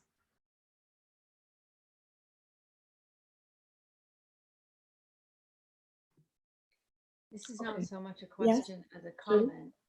Sorry. I just because of what I do in my work. Yes. And I was thinking that as far as skincare of the face, not only could there be a blocking, but I see a lot of self-whipping. So we're putting on the moisturizer and like trying to push the cheeks up because they're not up where they used to be anymore. Like, so there is not really a reverence or an honoring there. It's Yeah. more of a, like, oh my God, how can I fix this? I want to go Yes. back Yes. instead of but how great is it that I'm here now? Mm. Yeah, thank you for that one, Julie. Wow, what a difference, right? The positioning of the attitude. Yeah, that's huge. That's so significant. Like, if I do this, then the dark spots will be gone. If I do this, then, right, whatever it might be. Exactly. I'll give myself a facial lift rather than I'm just doing this for the joy of doing it, or the joy of being with my face as it is now and being with my wrinkles.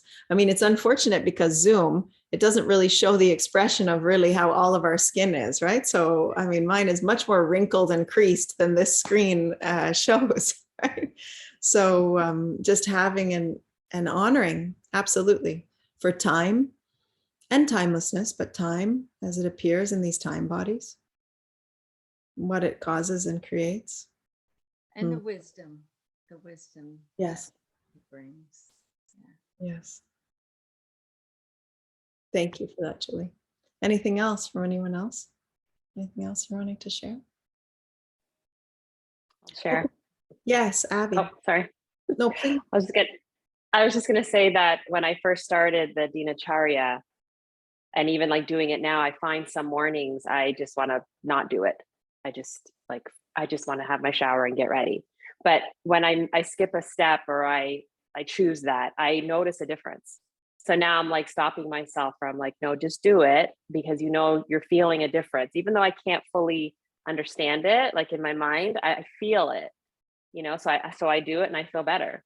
So there's something there, like that knowingness that you're talking about, it's really beautiful. And I just really love the idea of beautification as self-bhakti. I've never heard it presented that way. So that's really beautiful.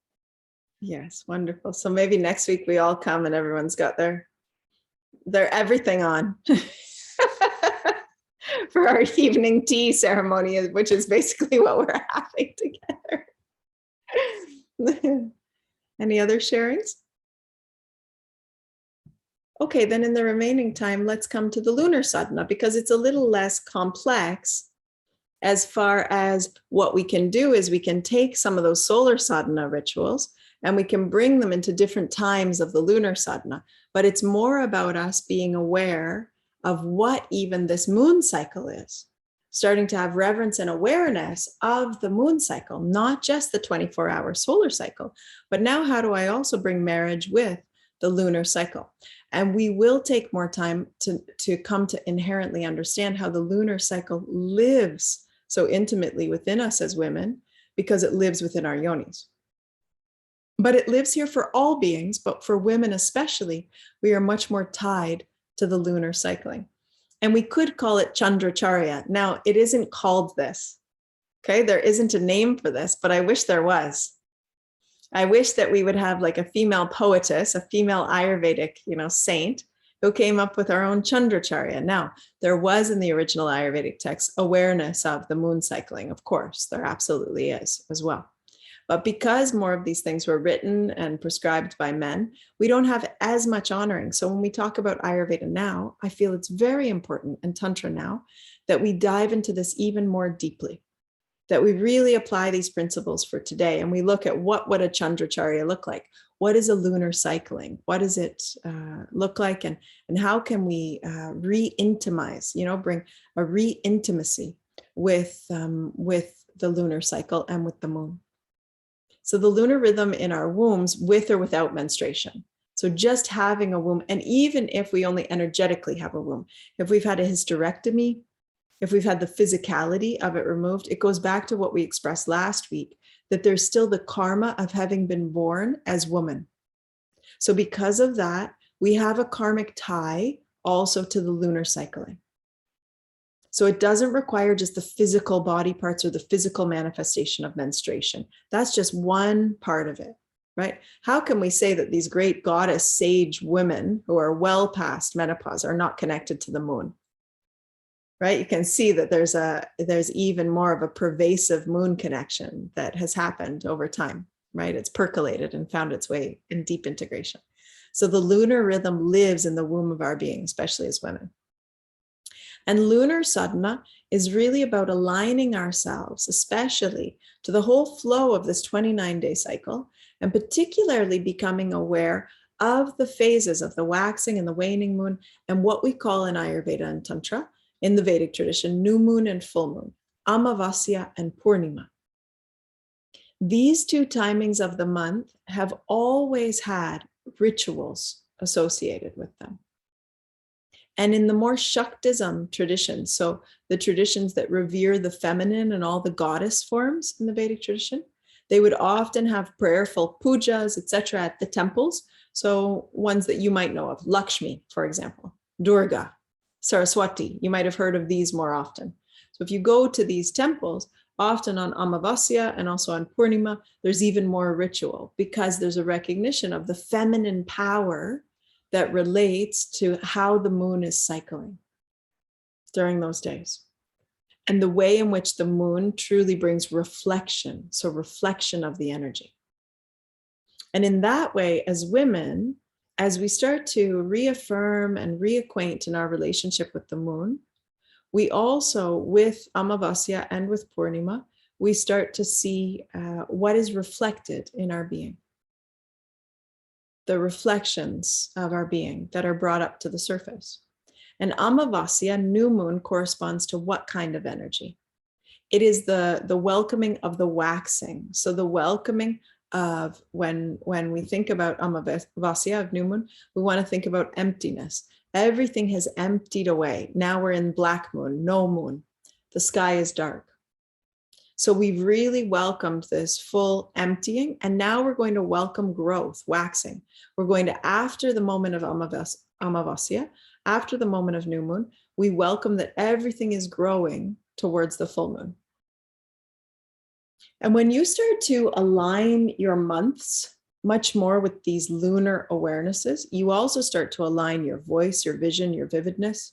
You start to align the scheduling of, you have these solar sadhana, these solar days, but then how are they aligned within a month's structure?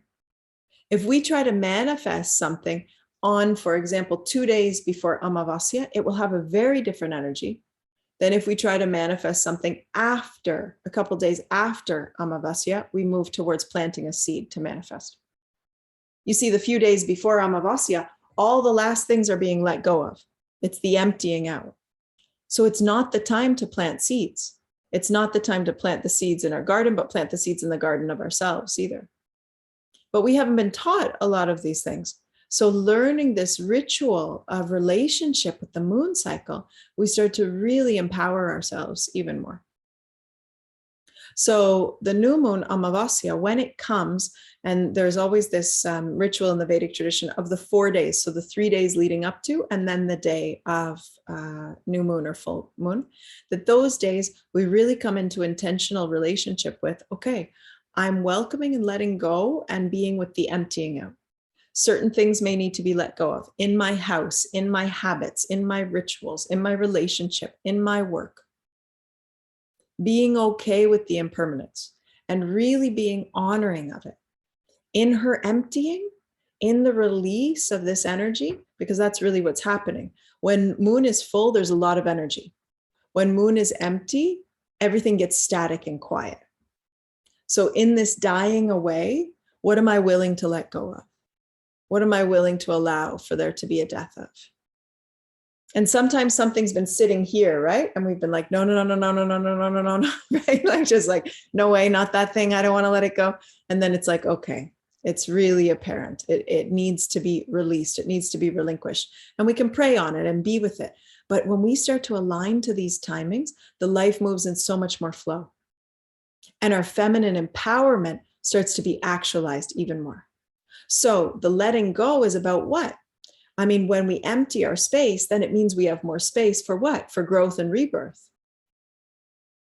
And there are, of course, always things that are dying away, ideas, possibilities, parts of our body, right? Things have to go through this flesh. I mean, every month when menstruation is happening, that's what's happening. The dying away of the endometrial tissue, which was the possibility for a life to be held and born. That needs to flesh out of the system. And then the fertility in the egg is released yet again. And then if it's not fertilized, okay, the dying away, the release. So this impermanence is constantly happening. We know it. But Amavasya brings us into direct energetic connection with it. We can't help but feel it. And a lot of us, especially as women, we feel this, but we may not know we're feeling it because we haven't been welcomed into wisdom circles to point the finger at it and say, this is what's happening. When you feel the new moon energy, it's that feeling of, oh, I'm accessing a void. I'm letting go of things. Things are emptying. And the more comfortable we get there, the more we enter into this solidified form of our kind of goddess energy, where we can be strong even in the letting go. Like, okay, those things have to be relinquished. Got it. Those things need to be surrendered. Got it. We clear our space. So in Amavasya, and we'll look at this in a moment, some of the things we can do. Whereas full moon, so let's come to full moon. Full moon, Purnima, is when the energy is the fullest. And it's the time when we want to think of, oh, I'm celebrating everything that's come to be full. So rather than dying away, everything that's come to be birthed. Wow. All these things came to be birthed with the full moon. But then after the full moon, once it's happened, after those 3 days leading up and then the celebration of the full moon, we realize, okay, now I need to welcome the waning. Now I need to welcome the journey back to the emptiness. So some of these things are here to stay. Some of these things are here to grow even more. And some of them may be on their way out as well. I'm welcoming the waning. And this passage happens throughout our months. So we welcome the fullness. And then we think about reset and release. Like, okay, reset. I've birthed certain things. Now I reset. And what, I'm prepared for the release that will happen as I move my way towards new moon. So what are some of the rituals that we can do aligned to lunar sadhana? During the new moon, during Amavasya and the days leading up to it, we want to clear. So clear our space, clear our heads, clear our bodies.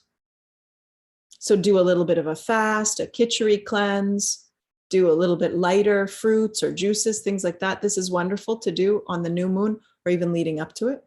We want to set intention. So really set the space for after the new moon. Now, what am I giving my energy towards to grow? I've emptied out of these things, but now what do I set my intention towards? And fasting is a very powerful way to allow for release. The fasting may not be a water fast, but it may be, okay, I'm having a mono diet for the day. I'm giving my energy to the energy of the day so I can feel it deeply. So clearing and setting and fasting. And then doing meditations that are more Shiva-based meditations or a Kali meditation, because Kali is the goddess of what?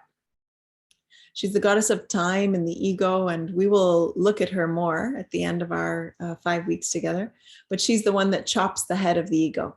So if there's anything we're gripping onto, she comes with her machete, right? And releases us of that.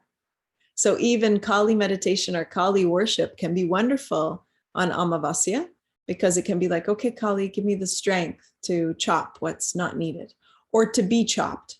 Let me be on the crucible. And then after that, we give the Sankalpa the intention to grow, to manifest, and create. So we've let go, and now we set intention. We set the intention for what's the vision. Now as the moon and her energy picks up, what kinds of seeds will I sow, and what do I want to manifest in this next cycle? When you start to follow this cycle, it's so powerful, the way in which you see things manifested. And then the full moon rituals are that we set the space. So we set the celebration space, which is more an honoring of everything that's come to be birthed. And we celebrate everything that's come to be birthed. And that's why we hear much more about full moon parties than we do about new moon parties, right? It's like we're all about success and finish lines. So full moon party, really celebrating all of the birth that's happened. And on the full moon, meditations can be wonderful that connect to full energy, like Lakshmi. She's the abundant energy. Thank you, Lakshmi, for all the fullness that you've brought, for all the Purnima energy, all the abundance and richness. Or the different goddesses connecting. That's what the Dasha Mahavidya means. The 10 different goddesses connecting to our chosen goddess, like the full energy of the goddess, to say, okay, thank you for the fullness you've brought, that you've birthed during this time. But then we also, once we've come to the celebration, we also set the intention, the sankalpa, to let go now. Because after the full, we need to ride the roller coaster back down to emptying out. So then we set the intention and the sankalpa to say, okay, I'm ready after these things have birthed. I'm prepared to be in the course, to be in also the guidance of whatever needs to be let go of, surrendered, relinquished. And one of the most powerful lunar sadhanas that we can do, besides aligning with these rituals to the new moon and the full moon, is to have connection to the moon. And that's going to be one of my biggest invitations for you for this next week, is to reaffirm our connection to the moon. And how do we do that? So Chandra Trataka is what is moon gazing. Going out into moonlight and gazing at the moon, unblinking. You just allow the moon to enter. This could be for a minute. You might work up to it being 10 minutes, where you're literally transfixed in a relationship, a oneness with the moon energy. It's a beautiful ritual. Similarly, moon bathing, where we're just walking under the moon. We feel the energy of Chandra. As you start to do that, no one's going to need to tell you if it's new moon or if it's full moon, if you're letting go or if you're celebrating fullness. When we start to live in accordance with her much more and we reaffirm our relationship with her, we know when to plant and what to plant. This is how women of the ages always knew. They knew what was coming. They could forecast what was happening in the stars. And still today, they knew how the harvest was going to be. They knew what needed to be planted. They knew what was happening according to the stars in the community around them because of their deep connection to the galaxies and also to the moon. She's the great mother in many, many ways, this relationship. So if we can relate more with the moon energy, then you'll notice also that this will awaken that capacity of knowership within each and every one of us. And it will bring such a reaffirming of your cycle, like the cycle of not just your menstruation, the menstrual cycle, but also the cycles of visioning and ideating and bringing things into manifestation, and also taking periods of respite and rest. That will naturally happen much more for us when we connect to the moon energy. This last full moon that we had a couple of days ago was intense. Did you feel it? It was a full moon. So I could feel like the whole earth was shaking, with this full moon. So, when those kinds of things come to be, the reason that the moon, given this word loon or luna, and then we use the word in English of lunacy, right? So when the full moon is full, it reflects everything, right? It's so bright, it's like a street light. And the idea is that it will reflect all of the things that have been in the shadows, everything that's been in the shadow of our being. So the more we do our own clearing, our own sadhanas, our own practices to get more clarified in our being, the more the moon only shines our radiance. It only brings out our radiance. But for a time, it will also help to purify and clear our shadows. So we're like, not that one, just keep that one tucked there, right? But the things start to be exposed. And if we start spending more time with the moon and moon gazing and moon bathing and moon circles, so what I often suggest to the women in these courses is to create your own moon circles, even to say, okay, on new moon and full moon, I want to gather with another woman in this group or with these women in the group online or in person. I want to collect, my closest friends and have moon circles where we sit together on the new moon and the full moon. Maybe we're fumbling our way around it, but we just feel the energy of the night. Maybe we giggle and spend some time and put, Teenage Mutant Ninja Turtle masks on and whatever it might be that we're going to do together. But we spend that time together in moon circling as well, in which we're aware of the periods of the moon. So moon gazing and moon bathing, I really want to give you as an integration this week. Try to go out every single evening, including tonight, and just be with her. You don't have to do something. It's not like, obligatory practice. Just be with the moon. It's like an intimate love affair. Okay, what do you have to show me? What do you have to reveal to me? There's so many beautiful prayers and poems from beautiful mystics around the world about the moon, right? And the relationship with the moon. So this is more of our lunar sadhana.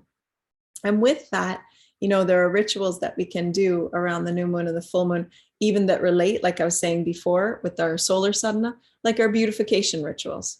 When we have our celebration, we might do celebratory things, right? So we might decide to have our ritual baths and those kinds of things. When we do our new moons, we might say, okay, it's a time for me to do a cleanse for myself, or it's a time for me to cut my hair, or a time for me to release. It's never suggested, for example, that you cut your hair or nails or any of these things right on the days of the new moon or the full moon, but it could be the day after, for example. Okay, and the same with sadhana, like yoga practice. These are very powerful days. So they're not the best days to get entangled in any new things. It's not the day you go bungee jumping. They're not the days, they're especially full moon.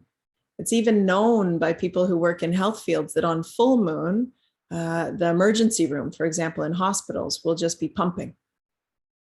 It'll have double the amount of people because of lunacy, all the reflection, right? We decide to do the stupidest things on the full moon. It exposes every shadow in our being. So you can see it with animals also, how they get on the full moon. So we want to take care. We want to make them intentional, conscious days rather than be unconscious and then just subjected to the swirling energy that's moving within us. Lots shared this evening, women. So integrations, daily breast massage, one DIY hair or face mask, and then share it with the group. Yes. Something you make, you can take a picture also if you want, and starting to do your moon trataka and bathing. So working with doing this, the moon gazing, trataka is the gazing, and the bathing. Questions that arise, beautiful beloveds, things that arise for you. Anything that's coming up.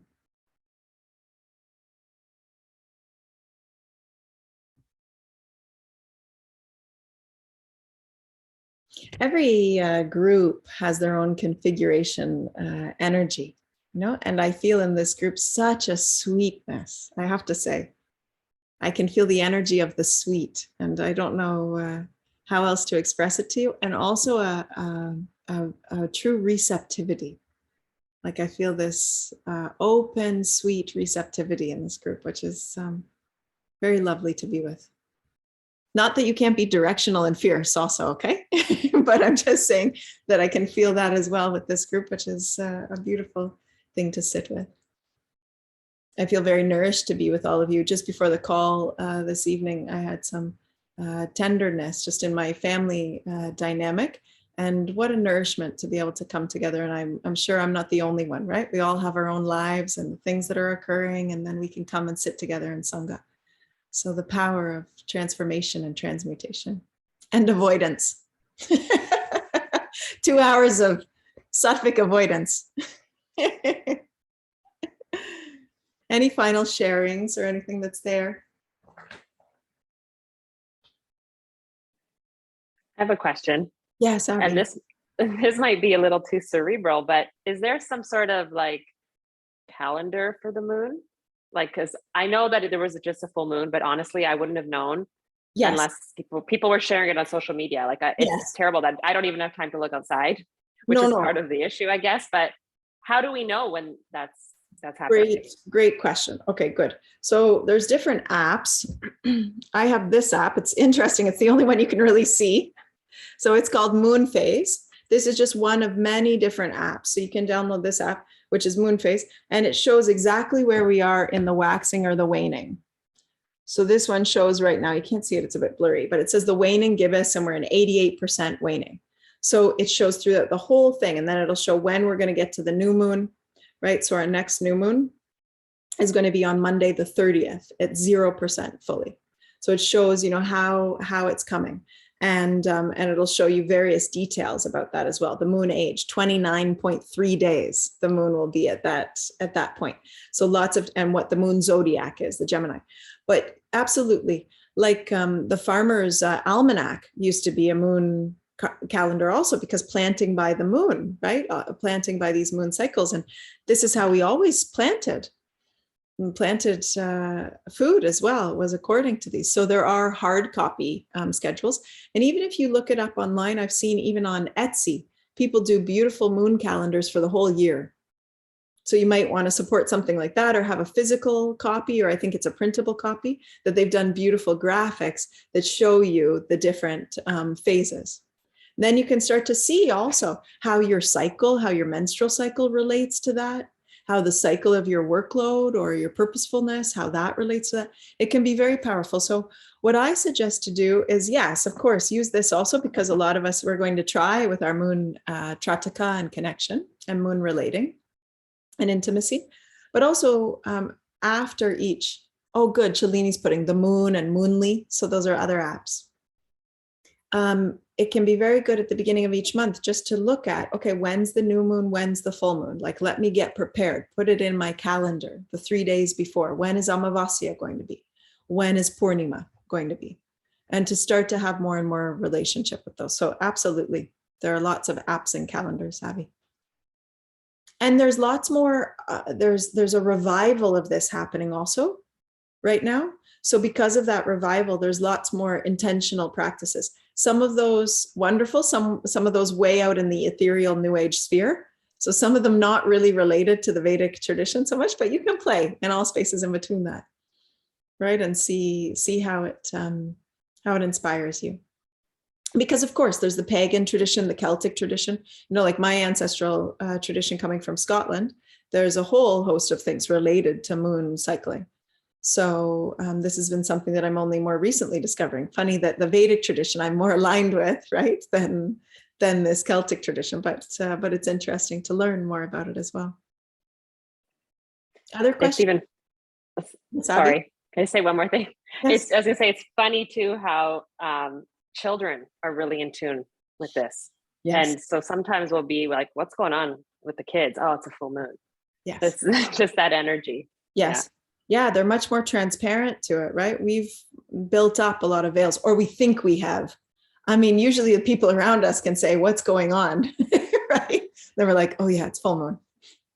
We will talk women about menstruation and the relationships with that and everything. But for now, we just come into an awareness of this inner marrying with Prakriti, both through solar and also through lunar. And I hope this is a gift to all of us and for our lives. Julie, yes.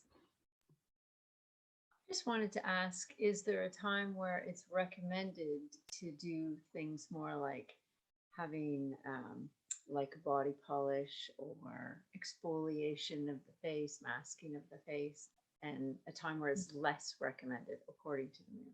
Yes. So think about, like we talked about in the Ayurveda immersion, these two concepts of Lingana and Brahmana.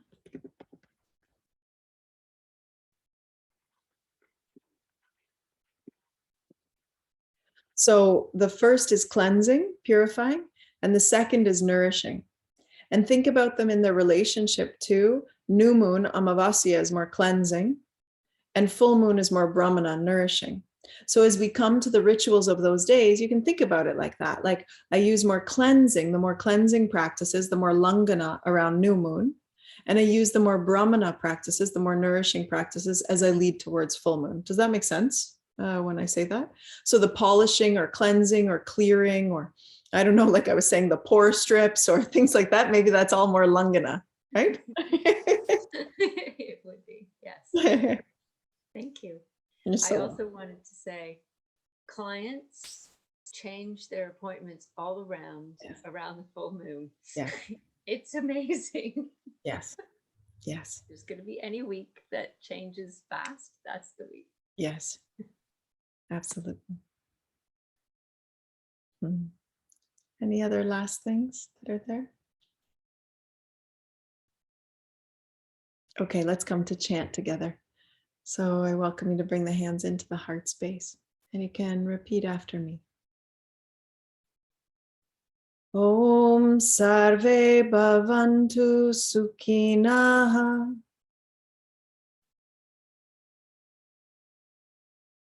Sarve Santu Nirahamaya.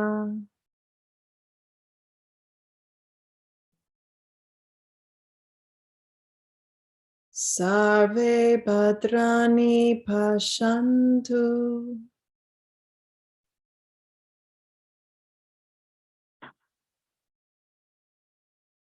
Ma kaschid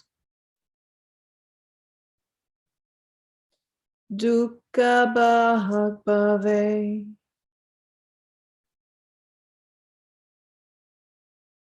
Om Shanti Shanti Shanti.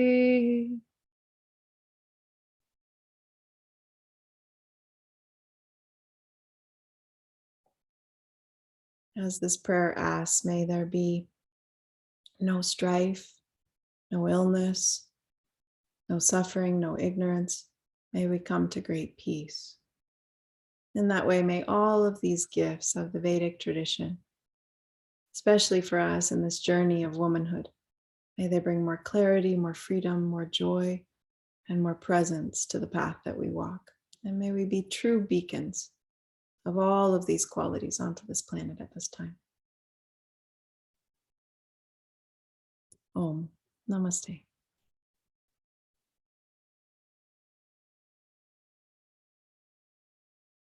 Thank you, beautiful ones. Come on off mute and you can say bye to each other, and we'll see each other next week, and enjoy your integrations.